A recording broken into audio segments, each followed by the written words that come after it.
Guys, how's it going? In this video, I'm going to show you how I personally interpret conversion data, how I pull in all of my conversion data to actually assess campaign performance and just how my overall digital marketing strategy is performing. Now, the reason why I'm making this video is because I actually think this is an area of advertising that isn't really spoken about as much as it should be.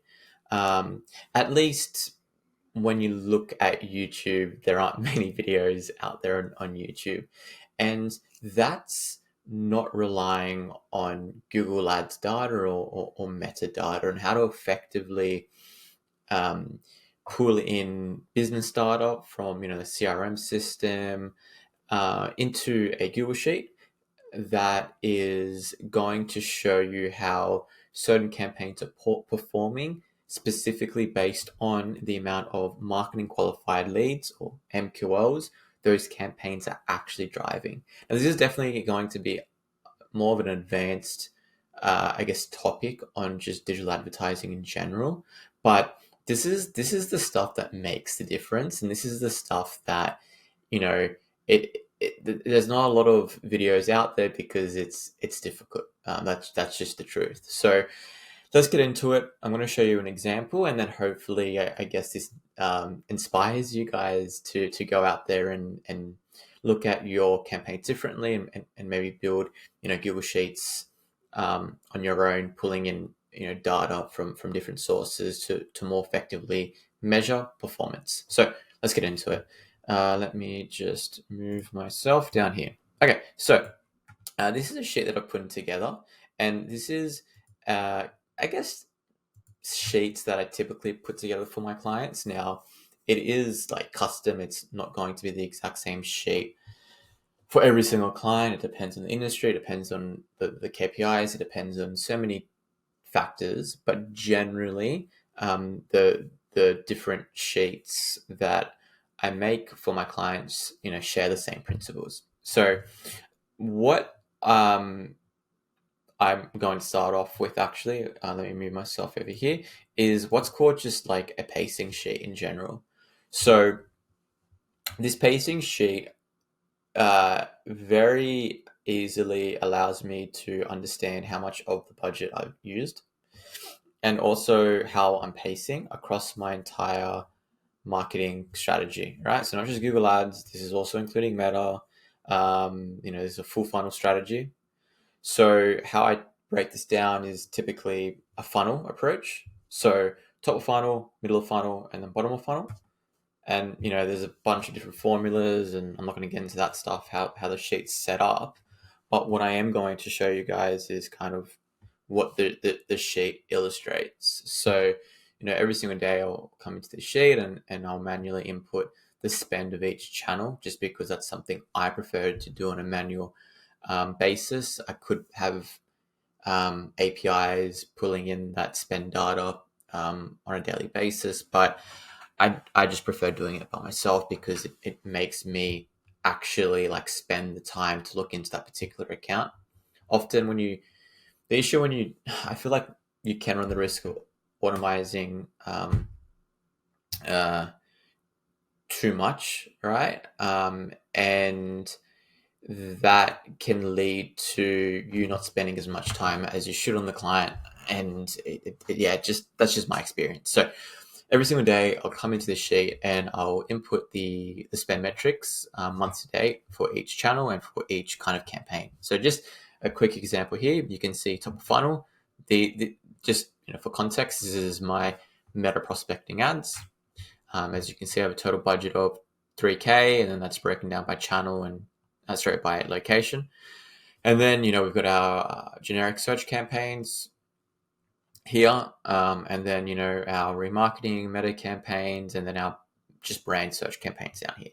So got it broken up, and very quickly I can come into the sheet, just look at a top level view and see, all right, top of funnel spent 82% of the budget. We're pacing fine. Middle of funnels pacing fine, and bottom of funnel is actually over pacing. So I have to adjust spend there and spend less. So this is just the first sheet. This doesn't get into conversion data. I'll get into that next, but this gets into just spend, which is equally as important. Like, I mean, that's another topic, but like budget allocations, that's an area that I think is so under, like, just I just don't think a lot of people spend as much time as they should on budget allocations and understanding how much money they need to spend across the entire funnel. Because from my experience, this is actually what makes a difference. Of course, assuming you've set up your campaigns correctly, right? You set up the settings and etc. But what's going to actually drive that, 80% change in your account, in my opinion, is how you're actually allocating the budgets, not not going in and adding negative keywords and stuff. Of course, that helps, but assuming that that's all set up correctly from the beginning, you got your basics and fundamentals set up correctly. This is the stuff that makes a difference. So once you've set up the pacing stuff, the next thing that I set up is what's called the performance tracker, essentially. So I have performance tracker, HubSpot leads. This is so important. Let me get into it. So this sheet now shows me how we're tracking compared to our targets, and also comparing to the previous month.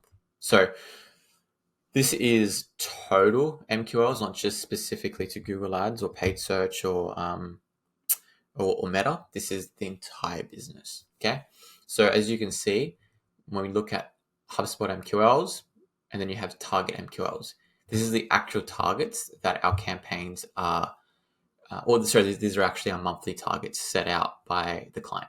So for example, Australia, we have a 220 MQL target. Okay. Now that's fantastic. When we look at our current MQLs that we've driven for this particular business this month, we've driven 159. Okay. Now this column on the right stands for estimated forecast, or end of month forecast, sorry. So this shows me, all right, based on everything right now, if we continue at the current pace, we'll actually exceed the target by 220. Sorry, we'll actually exceed the target by 7 conversions. Now, this particular column dynamically adjusts the budget based upon the amount of conversions the sheet's estimating we're going to achieve. Now, it's a bit complex, right? But the point is let's just hypothetically, this particular campaign or this area of business, Australia, is estimated to already generate the target. So therefore, since it's already generating the target, or estimated to generate the target, the recommended budget doesn't need to change. Recommended budget, which is what we're already currently pacing to, can stay. It's all good. But then if we go to the UK as an example, you can see if we currently stay at the exact same pace, we're going to actually fall short of our target of 44. So therefore, our budgets need to be adjusted so that we allocate enough money to this particular location, so that by the end of the month, we effectively generate the target. So currently, we're pacing towards $2,696. We need to adjust this to $1,000 more, so $3,774, in order to achieve this 44 MQL target. That's how this works. Then you can see the US and New Zealand is the same. All right. So we've got a total budget of where is it? Sorry, 16K. So, this dynamically adjusts that budget. And this is total budgets, of course, for each location. And then I'll come in here and then this sheet also dynamically adjusts the amount of budget out of this total budget of, for example, Australia, 5.5K. 4.9 of that should go to paid search, and then 961 should go to Meta. And that's just based off my experience and what I'm seeing in the account, right? Like paid search is driving the most conversions. So I'm going to allocate totally more of the budget towards paid search compared to Meta, right? So maybe 80% to paid search, and then 20% to Meta. Okay, and that's kind of how I've done it.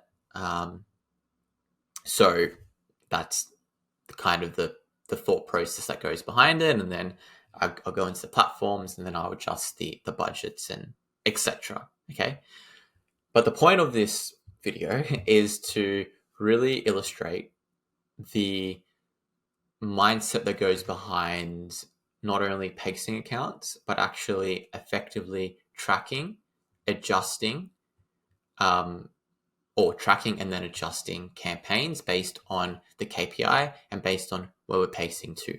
This is the most important stuff, guys. Like, I cannot emphasize this more. This is what's going to drive the result. It's understanding your numbers and understanding your actual HubSpot numbers or your CRM marketing qualified leads numbers, not what's happening in the platform, but what's actually happening in your CRM. Okay. And this is all CRM data blended with platform spend. So I really hope this video was insightful because, I think it's really important to understand how you really need to understand your numbers, and then understanding your numbers facilitates your optimizations, your next move. Maybe you want to allocate more budget to a particular platform or line of business based on what you're seeing. And it's so important to understand your source of truth. In this scenario, it's HubSpot leads. It's what we care about. It's genuine marketing qualified leads. It's not Google Ads data. It's MQLs. Cool. As I said, I hope you learned a thing or two in this video, and I'll see you guys in the next one.